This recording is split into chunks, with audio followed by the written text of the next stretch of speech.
T460 keyboard removal. So you need a reasonably thin screwdriver to go in this one here, which just unlocks it.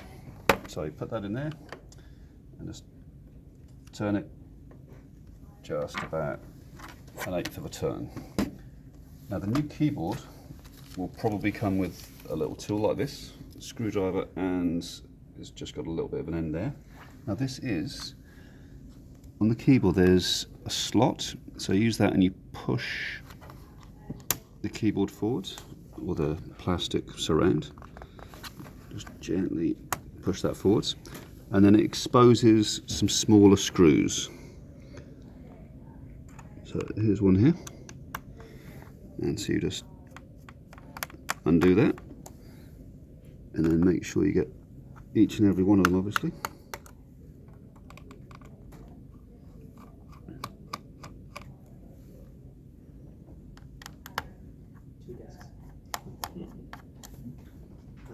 Oh.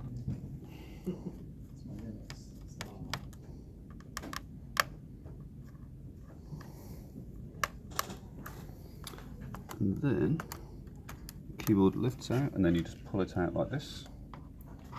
Now there's two ribbon connectors here. So just get your thumb or your thumbnail, or pop that up, and pop that one up. And out comes the keyboard, which can then be thrown away. Now these are a bit tricky to get back in.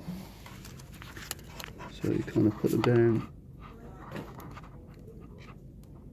make sure it's in, and then flick that down whilst keeping a bit of a pressure on the ribbon. And the same with this one. So make sure it's down flat, push it forward until it stops, give it a bit of a wiggle, and then just make sure you flick that down. Then put the keyboard, make sure that goes into the slot, push it back until it stops. Put the keyboard down, give it a bit of a wiggle, and then tighten up the screws.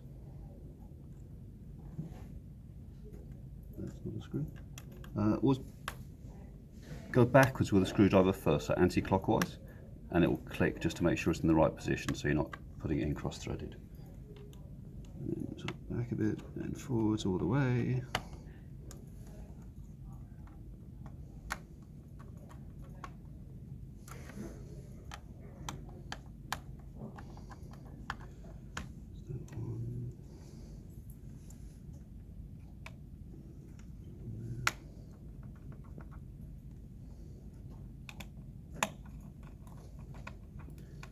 So that's 1, 2, 3, 4, 5, 6.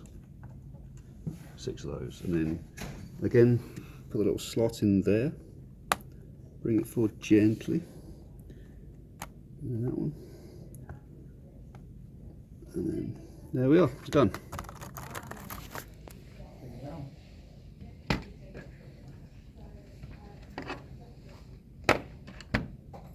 Just make sure you lock the keyboard afterwards. There we are.